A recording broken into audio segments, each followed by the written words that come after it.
Welkom bij deze podcast. Als eerste hoor je een fragment van Tim Mandela en hij is een Amerikaanse comedian.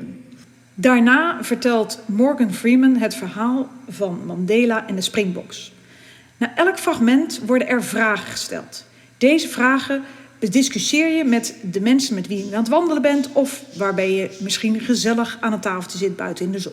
I'm not an inspirational speaker. I've never lost a limb on a mountainside, metaphorically or otherwise, and I'm certainly not here to give career advice because, well, I've never really had what most would consider a job.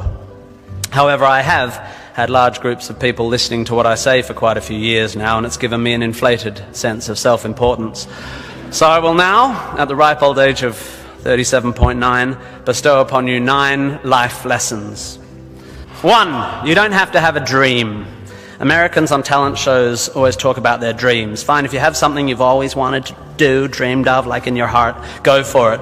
After all, it's something to do with your time, chasing a dream. And if it's a big enough one, it'll take you most of your life to achieve, so by the time you get to it and are staring into the abyss of the meaninglessness of your achievement, you'll be almost dead, so it won't matter. I never really had one of these dreams, and so I advocate passionate dedication to the pursuit of short-term goals. Be micro-ambitious. Put your head down and work with pride on whatever is in front of you. You never know where you might end up. Just be aware the next worthy pursuit will probably appear in your periphery, which is why you should be careful of long-term dreams. If you focus too far in front of you, you won't see the shiny thing out the corner of your eye. 2, don't seek happiness. Happiness is like an orgasm. If you think about it too much, it goes away.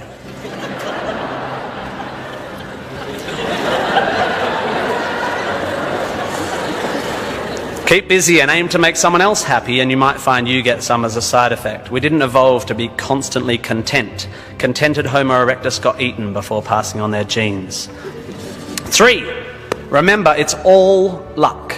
You are lucky to be here. You are incalculably lucky to be born. Understanding that you can't truly take credit for your successes, nor truly blame others for their failures, will humble you and make you more compassionate.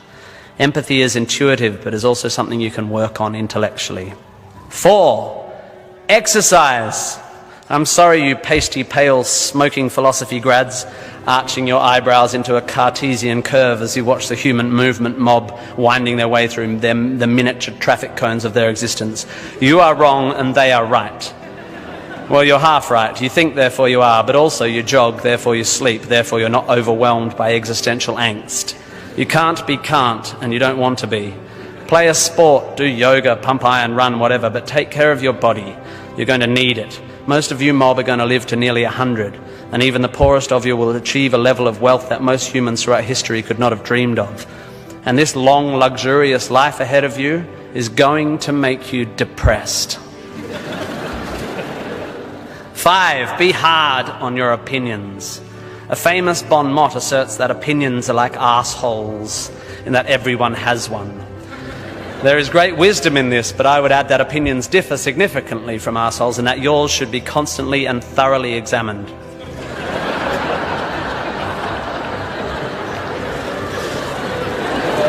We must think critically and not just about the ideas of others. Be hard on your beliefs, take them out onto the veranda and hit them with a cricket bat. Be intellectually rigorous, identify your biases, your prejudices, your privileges. Most of society's arguments are kept alive by a failure to acknowledge nuance. We tend to generate false dichotomies and then try to argue one point using 2 entirely different sets of assumptions, like 2 tennis players trying to win a match by hitting beautifully executed shots from either end of separate tennis courts. 6, be a teacher. Please, please, please be a teacher. Teachers are the most admirable and important people in the world. You don't have to do it forever, but if you're in doubt about what to do, be an amazing teacher. Even if you're not a teacher, be a teacher. Share your ideas. Don't take for granted your education. Rejoice in what you learn and spray it. 7, define yourself by what you love. I found myself doing this thing a bit recently where if someone asks me what sort of music I like, I say, well, I don't listen to the radio because pop song lyrics annoy me. Or if someone asks me what food I like, I say, I think truffle oil is overused and slightly obnoxious. And I see it all the time online, people whose idea of being part of a subculture is to hate Coldplay or football or feminists or the Liberal Party. We have a tendency to define ourselves in opposition to stuff. As a comedian, I make my living out of it. But try to also express your passion for things you love. Be demonstrative and generous in your praise of those you admire. Send thank you cards and give standing ovations. Be pro-stuff, not just anti-stuff. 8. Respect people with less power than you. I have in the past made important decisions about people I work with, agents and producers, big decisions based largely on how they treat the wait staff in the restaurants we're having the meeting in. I don't care if you're the most powerful cat in the room, I will judge you on how you treat the least powerful. So there. 9, finally, don't rush. You don't need to already know what you're going to do with the rest of your life. Don't panic. You will soon be dead. Life will sometimes seem long and tough, and God, it's tiring. And you will sometimes be happy and sometimes sad, and then you'll be old, and then you'll be dead. There is only one sensible thing to do with this empty existence, and that is fill it. Not fill it, fill it. Life is best filled by learning as much as you can about as much as you can, taking pride in whatever you're doing, having compassion, sharing ideas, running, being enthusiastic. And then there's love and travel and wine and sex and art and kids and giving and mountain climbing, but you know all that stuff already. It's an incredibly exciting thing, this one meaningless life of yours. Good luck and thank you for indulging me. Vraag 1. Wat spreekt je aan de levenslessen van Tim? Vraag 2. Welke levenslessen heb je zelf, of expliciet, die je kunt gebruiken in jouw leiderschap?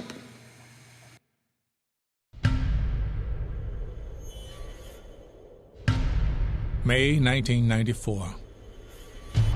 4 years after his release from prison, Nelson Mandela stands before his nation as South Africa's first democratically elected president. But beneath the hope surrounding his rise, the remnants of decades of apartheid are dangerously smoldering. His country, still divided, is on the brink of implosion.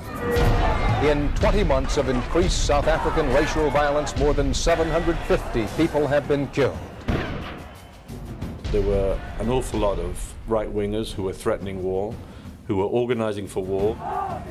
Former soldiers, armed to the teeth, they were fighting to preserve white rule. It was the worst possible tension you can get between black and white people.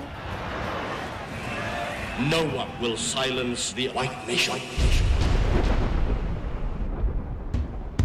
As the violence intensified, Mandela rallied international support to bring the 1995 Rugby World Cup to South Africa, determined to use the world stage to unite his nation. But he was taking a risk because rugby and the South African national team, the Springboks, had long been associated with the very worst of the country's history. In South Africa, rugby was the white man's game.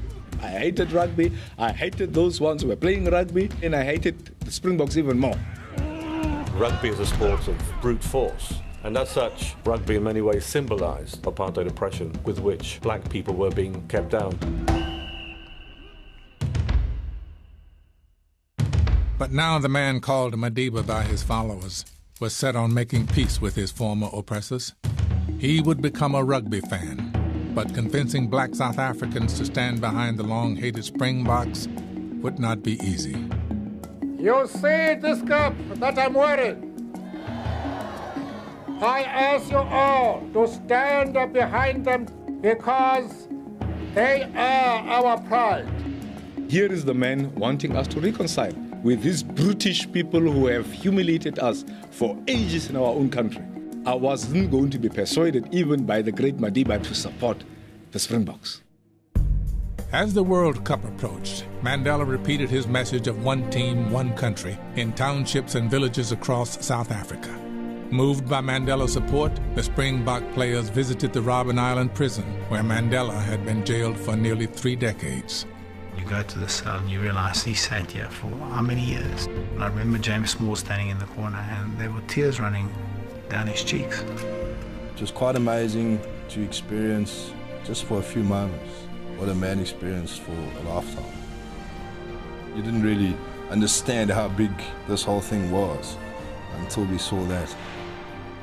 That also made us realize that, what we were doing was a little bit more than just playing a game. That's the end of the game. Well, who would have believed that South Africa would beat Australia, world champions?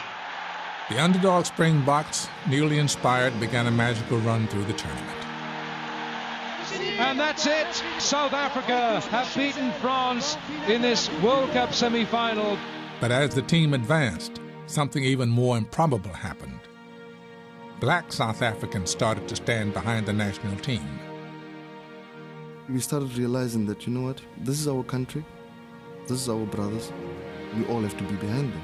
People understood that we're a fledgling democracy, we're on show together. Please show the world that we're doing all right. One team, one country. That was Mandela's vision.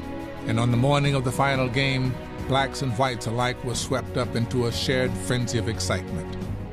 As Mandela drove to Ellis Park Stadium, he saw firsthand what just weeks ago had been unimaginable. We had a lot of white people driving past us, hooting and fists out of and normally you'd have the fists out of anger, but these were fists of jubilation.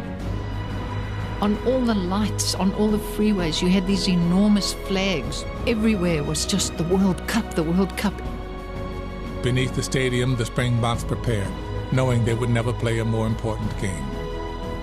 Moments before they took the field, the silent tension in the locker room was broken. The door opened, and in walked Nelson Mandela. Nobody knew they was coming to visit us. He walks in, and he's beaming. Here's the #1 citizen of our country, a black man, wearing a Springbok jersey. Never in our wildest dreams did we ever expect him to wear a Springbok on his heart.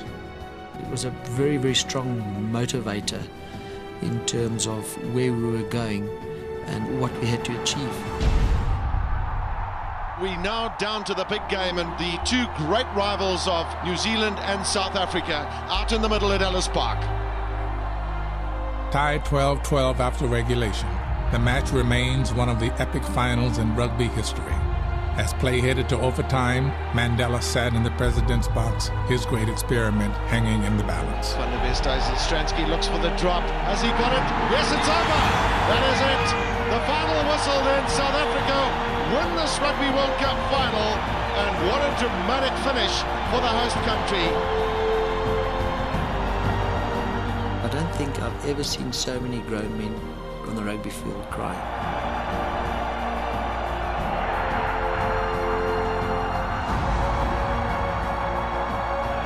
After the win, Nelson Mandela, wearing the symbol of his former enemies, prepared to step onto the field.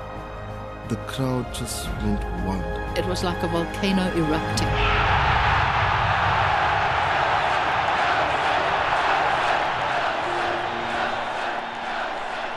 I'm trying to understand what the chant is. I realized that these white South African people who were chanting their president's name. This is Nelson. Nelson, Nelson. Nelson, Nelson. Nelson, Nelson, it was one voice. I never thought that we would hear that at a rugby stadium. At the time, I think it was just fantastic. We didn't know what hit us. I mean, it was just the most phenomenal. It was really quite incredible. The image of a joyous Mandela celebrating with the national team was mirrored in every corner of the once broken country. South Africans at last were rejoicing as one. Then we had 65,000 South Africans here today. Tremendous support. David, we didn't have 60,000 South Africans. We had 43 million South Africans.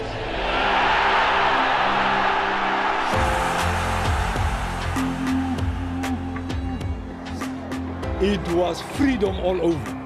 The moment that the cup was handed over to Madiba, I told myself, these are people that I have to build this country together. There's one South Africa, all my hatred. He's going to gain me absolutely nothing. Madiba took my hand and he shook it and he said, "Thank you very much for what you've done for South Africa." I said, Madiba, you got it wrong. Thank you for what you've done for South Africa.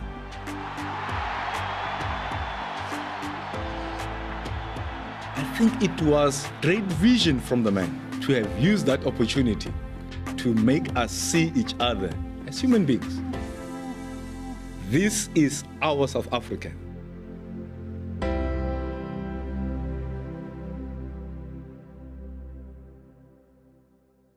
Vraag 1. Hoe ziet jouw beïnvloedingsstrategie eruit als het gaat om het verbinden van medewerkers? Vraag 2. Hoe zorg je er zelf voor dat je in verbinding blijft met de mensen op de werkvloer?